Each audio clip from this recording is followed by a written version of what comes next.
नूरपुर गांव में संतराम नाम का एक मजदूर रहता था। वो शनिदेव पर बहुत गहरी आस्था रखता था। संतराम हर शनिवार मंदिर जाकर काले तिल, तेल और दाल शनिदेव को अर्पित किया करता था। एक शाम वो उदास मन से घर लौटता है। तभी उसकी पत्नी उससे पूछती है, अजी क्या हो गया, क्यों इतना उदास दिख रहे हो, आज कोई काम नहीं मिला क्या? क्या बताऊं सुनीता, आज मैं सारा दिन खाली ही बैठा रहा, मुझे कोई काम नहीं मिला। आज मैं खाली हाथ ही घर लौट आया। न जाने अब आज के खाने का गुजारा कैसे होगा। आए बड़े शनि भक्त, अब क्यों नहीं कहते उनको तुम्हारी मदद करने के लिए? 1000 बार कहा है शनिदेव की पूजा करने से घर में परेशानियां आती, लेकिन मेरी बात तो कोई सुनता ही नहीं। अब जाओ अपने शनि से ही खाना मांग लो। ओहो सुनीता, तुम कहाँ की बात कहाँ ले जाती हो। शनिदेव की पूजा से मुसीबत नहीं बल्कि जीवन में खुशियाँ आती हैं। वो तो अपने भक्तों की सदा सहायता करते हैं। मैं कह देता हूँ एक न एक दिन वो हमारे दुख भी जरूर दूर कर देंगे। तभी बाहर दरवाजे पर कोई आता है। अरे भाई, क्या तुम मेरा एक काम कर दोगे? जो तुम्हारी मजदूरी होगी तुम ले लेना। हाँ हाँ क्यों नहीं, बताइए क्या करना होगा मुझे? भैया मेरा थोड़ा सामान है, वो स्टेशन तक पहुँचाना है। वो क्या है ना, मैं अपने गाँव जा रहा हूँ। ये कहकर वो आदमी संतराम को अपने साथ ले जाता है। कहाँ है आपका सामान, दिखाइए। ये रहा मेरा बैग और अटैची, बस इतना सा। इसको तो मैं चुटकियों में स्टेशन पहुँचा दूंगा। इसके बाद संतराम सामान उठाकर उस आदमी के साथ चल पड़ता है और कुछ ही देर में स्टेशन पहुँच जाता है। तुम्हारा बहुत बहुत शुक्रिया भैया, ये लो तुम्हारी मजदूरी 10 रुपए। जैसे मेरे शनिदेव की इच्छा। जय शनिदेव, जय शनिदेव। ये कहकर संतराम वहाँ से चला जाता है। रास्ते में जाते वक्त वो सोचता है, अब मैं इन पैसों से खाने का सामान ले लेता हूँ। वो सीधा दुकान पहुँचता है। भाई मुझे थोड़ा आटा और तेल दे दो। पर संतराम भैया, आज तो शनिवार है ना, और आप तो हर शनिवार तेल, तिल और उड़द की दाल लेकर जाते हो, फिर आज आटा? अरे अब मैं तो भूल ही गया था। अच्छा हुआ तुमने याद दिला दिया। तुम जल्दी से यही तीनों सामान बांध दो। इसके बाद संतराम सीधे मंदिर जाता है और शनिदेव महाराज को काले तिल, तेल और उड़द की दाल चढ़ा देता है और उनसे प्रार्थना करने लगता है। हे शनिदेव, मैं गरीब मजदूर हूँ। अगर मजदूरी नहीं मिलेगी तो मैं 2 वक्त की रोटी भी नहीं खा सकता। कृपा करके मेरी मदद करो महाराज, मेरी मदद करो। फिर संतराम जब घर लौटता है तो उसकी पत्नी उससे पूछती है, दिखाओ तो जरा कितनी मजदूरी मिली, दिखाओ दिखाओ। सुनीता, वो मजदूरी तो मिली थी, पर जैसे ही मुझे पता चला कि आज शनिवार है, मैं उन पैसों से मंदिर में शनिदेव को तिल, तेल और दाल चढ़ा आया। देखो जी, साफ साफ कह देती हूँ, तुम इस शनिदेव की पूजा छोड़ क्यों नहीं देते? आज उनकी वजह से हमें फिर भूखा ही सोना पड़ेगा। उनको तो तुम्हारी रत्ती भर चिंता नहीं है। सुनीता, अगर शनिदेव के लिए मुझे भूखा भी सोना पड़े तो मैं रह लूंगा, लेकिन उनकी पूजा किए बिना मैं नहीं रह सकता। और मुझे पूरा यकीन है एक न एक दिन वो हमारी मदद जरूर करेंगे। अरे क्या खाक मदद करेंगे? 2 वक्त की रोटी तो वो अपने भक्त को दे नहीं सकते, और सारी दुनिया ये बात जानती है कि शनि एक ऐसा देवता है कि इसकी टेढ़ी दृष्टि जिस पर पड़ जाए वो दर बदर की ठोकरें खाने को मजबूर हो जाता है, और इसकी 7.5 और ढैया जिस पर चलने लगे वो तो बर्बाद ही हो जाता है। अब भी कह देती हूँ, तुम उनकी पूजा छोड़ दो। सुनीता, तुम मेरे प्रभु का अपमान मत करो। वो तो बड़े ही दयालु और परोपकारी हैं। तुम्हें नहीं पता, राजा विक्रमादित्य ने उनका अपमान किया था तो उनका रूप कुरूप कर दिया था और तेली के घर कोल्हू चलाना पड़ गया था उन्हें। फिर जब राजा विक्रमादित्य ने उनसे माफी मांगी तब मेरे शनिदेव ने उनको वैसा ही रंग रूप और उनका राजपाट उनको लौटा दिया था। तो अब तुम मुझसे क्या चाहते हो? क्या मैं भी उनसे माफी मांगूं? हाँ, जल्दी से उनसे माफी मांग लो, नहीं तो पछताओगे। लेकिन सुनीता ने माफी मांगने से इनकार कर दिया। फिर अगले दिन जब सुनीता उठी तो उसके सारे शरीर पर मोटे मोटे लाल दाने हो चुके थे। उसका चेहरा भी पूरी तरह दानों से भर गया था, साथ ही उसकी आवाज भी बंद हो गई थी। आ आ आ आ आ आ। ये तुम्हें क्या हुआ सुनीता? तुम्हारे सारे शरीर पर ये निशान कैसे, और तुम कुछ बोल क्यों नहीं पा रही? लेकिन सुनीता कुछ भी बोल नहीं पा रही थी और वो बस लगातार रोए जा रही थी। फिर संतराम जल्दी से उसको शनिदेव के मंदिर ले जाता है और उसके सामने तेल का दीपक जलाकर हाथ जोड़ते हुए कहता है, हे प्रभु, हे शनि महाराज, मेरी पत्नी ने आपके बारे में जो भी बातें की हैं, उसे इसकी नादानी समझकर माफ कर दो। इसे आपकी शक्ति का बिल्कुल भी अंदाजा नहीं था। इसे क्षमा करें प्रभु, इसे क्षमा करें।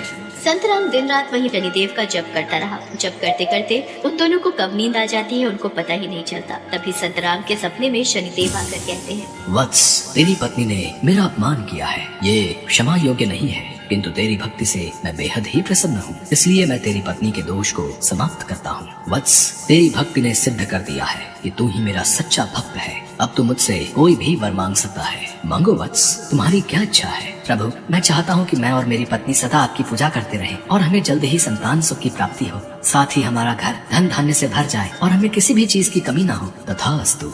इतना कहते ही वो अदृश्य हो जाते हैं और संतराम नींद से जाग जाता है। फिर वो सुनीता को उठाते हुए कहता है, सुनीता देखो, तुम बिल्कुल ठीक हो गई। अरे ये कैसे? मैं तो पूरी तरह ठीक हो गई और अब मैं बोल भी सकती हूँ। कैसे हुआ ये चमत्कार?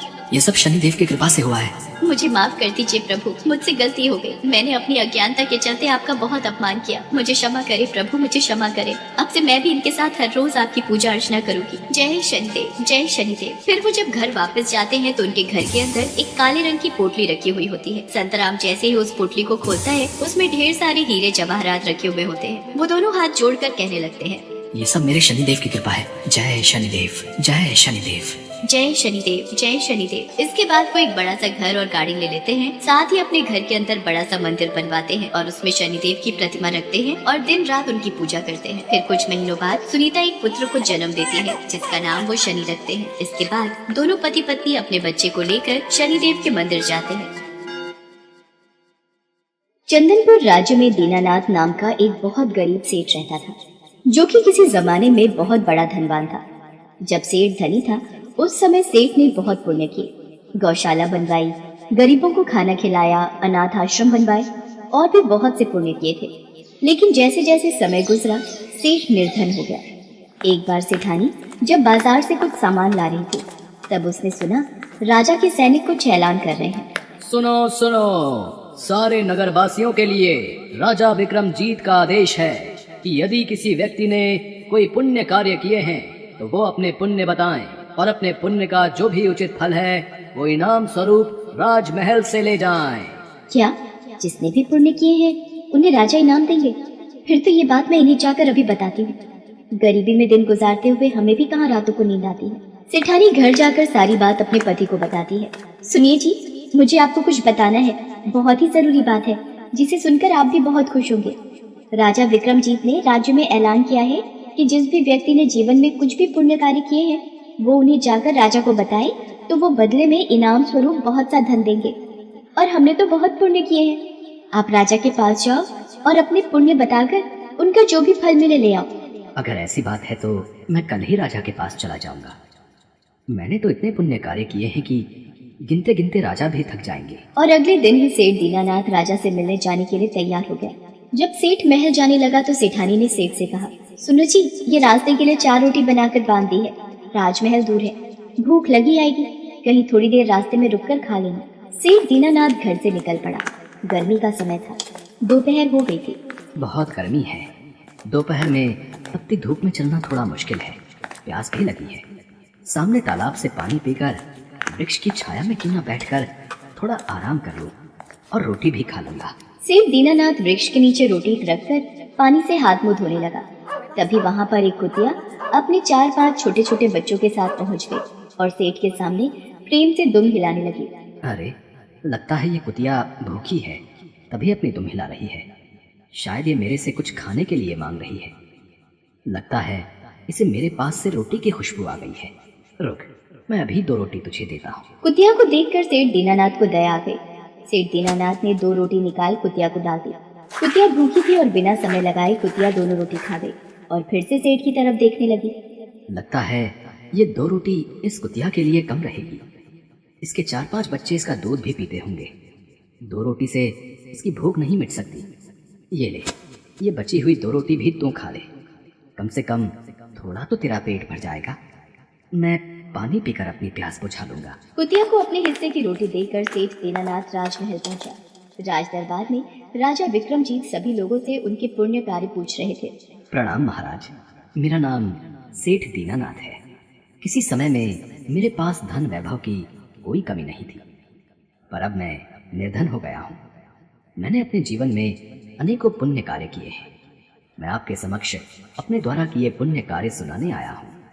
ठीक है फिर सेठ दीनानाथ जी, बताइए आपने अपने जीवन में कौन कौन से पुण्य कार्य किए हैं। महाराज, मैंने अब तक के अपने जीवन काल में अनेक भूखों को भोजन कराया है। अनाथ बच्चों के लिए अनाथ आश्रम और गरीबों के लिए अस्पताल तथा गायों के लिए गौशाला बनवाई है। राजा विस्तार से सेठ दीनानाथ के द्वारा किए सभी पुण्य कार्यों के बारे में सुन रहे थे और सेठ दीनानाथ अपने द्वारा किए गए सभी पुण्य कार्य बताता जा रहा था। महाराज, अब आप मुझे क्या फल देंगे? मैंने आपको अपने द्वारा किए गए बहुत से अपने कार्यों के बारे में बता दिया है। सेठ दीनानाथ, मैंने आपके द्वारा किए गए पुण्य कार्यों को ध्यान से सुना, पर आपके इन पुण्य कार्यों का मेरे पास कोई फल नहीं है। यदि आपने कोई और पुण्य किया है तो वो भी बताएं, शायद उसका कोई फल मैं आपको दे पाऊं। महाराज, जब आप मेरे द्वारा किए गए इतने सारे पुण्य कार्यों के बदले भी मुझे कोई फल नहीं दे रहे, तो आगे के और कार्य बताकर भला मुझे क्या फायदा होगा। मुझे आज्ञा दीजिए महाराज, मैं चलता हूँ। जब सेठ वापस जाने लगा तो राज सैनिकों ने राजा के कान में कुछ कहा और राजा ने सेठ को आवाज लगाई। सेठ दीनानाथ जी, रुकिए। आपने एक पुण्य कार्य प्रातः जो किया था वो तो आपने बताया ही नहीं। प्रातः तो मैंने कोई पुण्य कार्य किया ही नहीं, फिर राजा किस पुण्य की बात कर रहे हैं? मुझे तो कुछ भी याद नहीं है। परंतु महाराज, प्रातः तो मैंने कोई पुण्य कार्य नहीं किया। मुझे तो ऐसी कोई बात याद नहीं है। सेठ दीनानाथ जी, आज प्रातः आपने एक कुतिया और उसके भूखे बच्चों को अपने हिस्से की 4 रोटी खिलाई, परंतु उस पुण्य कर्म को भूल गए। आपके द्वारा किए गए उस पुण्य के बदले जो भी मांगना चाहते हो मांग लो, वो आपको मिल जाएगा। महाराज, मेरे मन में एक प्रश्न है जो मैं जानना चाहता हूँ। मेरे द्वारा किए गए पिछले सभी पुण्य कार्यों का कोई मूल्य नहीं है, और एक कुतिया को खिलाई गई 4 रोटी, फिर इसका मोल क्यों? ए सेठ, जो पुण्य करके तुमने याद रखे और गिनकर लोगों को बता दिए, वो सब बेकार है, क्योंकि आपके अंदर मैं भावना बोल रही थी कि ये मैंने किया। जब आप में मैं की भावना आ गई तो आपके सब कर्म व्यर्थ हो गए। जो सेवा सुनाकर की जाए, भला वो सेवा ही क्या, परंतु जो सेवा प्रातः आपने रास्ते में कुतिया को 4 रोटी का पुण्य करके की, वो आपकी सबसे बड़ी सेवा है। उसके बदले आप मेरा सारा राज्य भी ले लें तो भी बहुत कम है। महाराज, मुझे समझ आ गया है, हमें कोई भी पुण्य कार्य सुनाकर या बताकर नहीं करना चाहिए। यदि हम किसी को दान दे रहे हैं तो वो भी देने के बाद भूल जाना चाहिए। हमें दान और मदद निस्वार्थ भावना से करनी चाहिए। सेठ दीनानाथ को ये बात समझ में आ गई थी कि जो पुण्य कार्य बिना जताए किया जाए वही असल में पुण्य कार्य है। ढिंढोरा पीटकर किया गया पुण्य कार्य कोई फल नहीं देता। राजा विक्रमजीत सेठ दीनानाथ को बहुत सारा धन देकर विदा करता है। उस दिन के बाद से फिर दीनानाथ के गरीबी के दिन दूर हो जाते हैं और वह परोपकार के रास्ते पर चलते हुए अपनी पत्नी के साथ खुशी खुशी जीवन गुजारने लगता है।